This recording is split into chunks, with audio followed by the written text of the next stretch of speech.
السلام عليكم ورحمة الله وبركاته. ازيكم يا حبايب قلبي؟ عاملين ايه؟ يا رب تكونوا بخير وفي احسن حال. النهاردة طبعا برحب بكم من مطبخ ام انس. يا رب اكون عند حسن ظنكم دايما وعجبكم، واي حاجة اقدمها لكم ان شاء الله تكون جميلة وتنول اعجابكم بامر الله، وتجربوها ان شاء الله وتعجبكم وبألف هنا يا حبايب قلبي. النهارده حبايب قلبي هنعمل مع بعض وصفة جميلة جدا، وهي نوع من حلو جميل جدا. هتعملوها وهتعجبكم وهتعجب اطفالكم كمان، وما شاء الله حلوة قوي. هتحضروها في وقت قياسي جدا جدا، مش تاخد منكم حاجة. بالليل كده وانتوا قاعدين في الفضاء هتعملوها بس في 10 دقايق مش اكتر. النهارده حبايب قلبي هنعمل كيكة الجلاش الجميلة ما شاء الله، حلوة قوي. وكمان فيها مكوناتها سهلة جدا جدا، اقتصادية، موجودة في كل بيت. زي ما انتوا شايفين كده الكيكة بتاعتنا شكلها تحفة وجميلة جدا، بسم الله ما شاء الله. تعالوا بقى كده نسمي الله ونصلي على الرسول عليه افضل الصلاة والسلام، ونبدأ كده الوصفة بتاعتنا ونشوف عملناها ازاي. اول حاجة حبايب قلبي بجهز السيرم او الشربات بتاعها. بيكون معايا كوبايتين من بولة كده او حلة او اي حاجة عندك، هاتيها حطيها على النار، بس ما تولعيش النار إلا لما تضيفي الحاجات فيها. هاتي كوبايتين من السكر، وعليها كمان كوباية ونص من المية. بنفس معيار المية نفس معيار السكر، في نفس الكوباية اللي انت هتعايري بيها. وعصرة ليمونة كده، دي ليمونة صغيرة فعصرتها كلتها، لو ليمونة كبيرة طبعا هتعصري نصها بس. وتحطي كمان عليها باكو فانيليا او رشة كده من الفانيليا، وتدي لها تقليبة كده بحيث ان السكر بتاعنا يدوب في المية.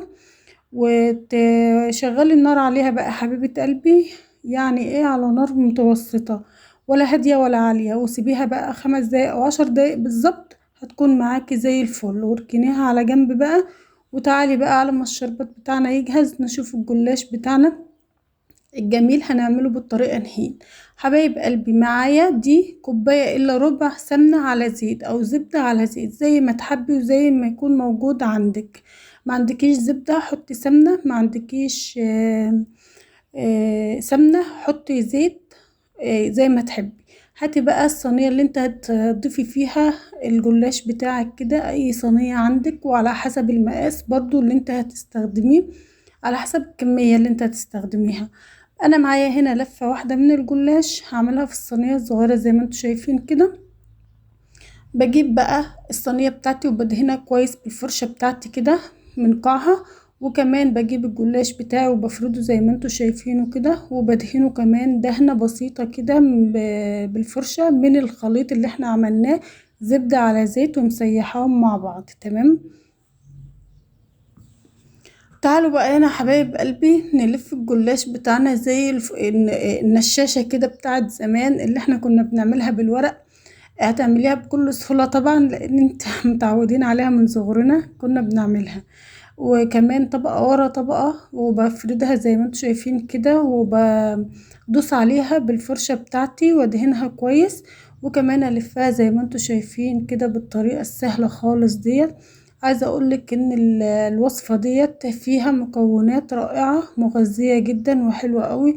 ودايما كده بحب ادور على الحاجات المغذية لاولادنا، طبعا ما عندناش غيرهم نهتم بيهم، ربنا يخليهم لنا يا رب ويبارك في عمرهم، ويخلي لكم اولادكم جميعا يا رب، ويجعلهم كده ايه، ذرية صالحة يا رب العالمين، اللهم امين.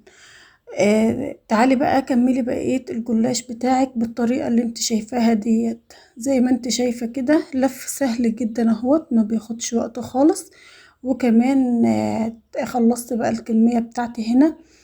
تعالي بقى دخليها الفرن كده، بكون مولعة الفرن على درجة حرارة متوسطة، ماشي، تاخد لون كده بس معايا وبخرجها.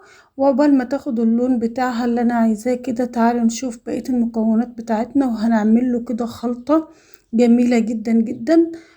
معايا حبيبة قلبي دي معلقتين 3 من البسبوسة، ومعايا واحدة بيضة او 2 على حسب ما انت حابة. انا هنا ضفت بيضة واحدة بس استكفيت بها يعني.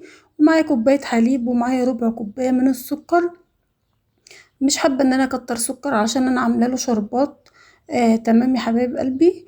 بسم الله ما شاء الله بقى. هاتي بولة كده وهاتي البيضة بتاعتك وضيفي عليها معلقة من الخل ومعلقة من الفانيليا، عشان طبعا ريحة الزفارة زي ما احنا عارفين. اول حاجة بعملها كده بضربها شوية كده مع يعني ايه خليها تفك خالص كده من الصفار والبياض بتاعها. وبعدين بنزل عليها حبيبة قلبي بالربع كوباية من السكر، وعليها كمان الحليب. وبلم بقى المكونات دي كلها على بعضيها كده، وانا ايدي مستمرة تقليب كده زي ما انتم شايفين. وبحط باقي الخليط بتاع الزيت على الزبدة بقى.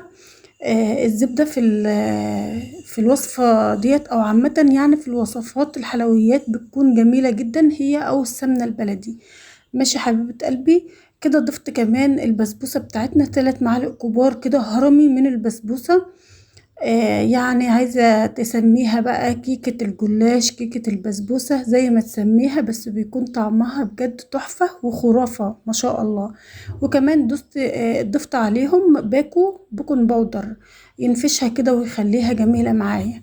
وتعالي بقى بصي بقى، بعد ما خرجتها من الفرن خدت وش. مش ضروري ان انت تسويها من قاع الصينية، لا، انا عايزاها بس تكون واخدة الوش ده زي ما انتوا شايفين كده. وببدأ بقى ان انا اضيف عليها الخليط الجبار اللي بيخليها تحفة وطرية وجميلة جدا جدا جدا. دي معايا كده. انا ضفت عليها كده الخليط زي ما انتوا شايفين كده حبايب قلبي. بسم الله ما شاء الله، شكلها جميل جدا وتحفة. وكمان هتشوفي شكلها وهتشوفي طعمتها بعد ما تخلص خالص وتخرج من الفرن. دخلتها بقى على نار برضو متوسطة، بس حطيتها على الشبكة من فوق طبعا.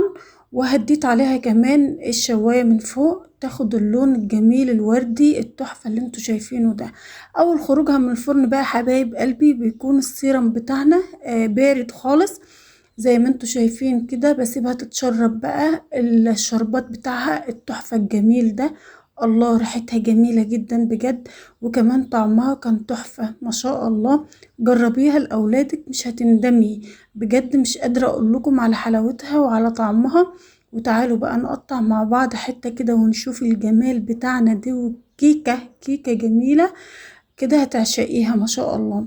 مش عايزة اقولك كمان ان انا عملت 2 في نفس اليوم. يعني انا عملت ديت وخلصت ما اكلتش منها اصلا، ما لحقتش. يعني لو انا بصور معاكم كده كنت بجد ما شاء الله مش قادرة اسيبها.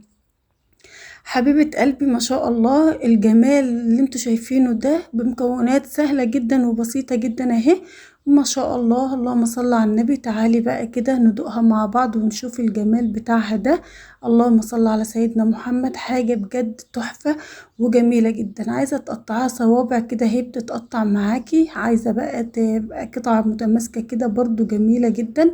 بألف هنا يا حبايب قلبي كل اللي يجربها. ما تنسيش بقى تعملي لايك للفيديو، وكمان تحط اشتراك للقناة لو مش مشتركة، وتفعل الجرس عشان يوصلك كل جديد من مطبخ ام انس. ويا رب اكون عند حسن ظنكم دايما وعجبكم، وان شاء الله نكبر مع بعض. والسلام عليكم ورحمة الله وبركاته، واسيبكم في حفظ الله وامنه حبايب قلبي.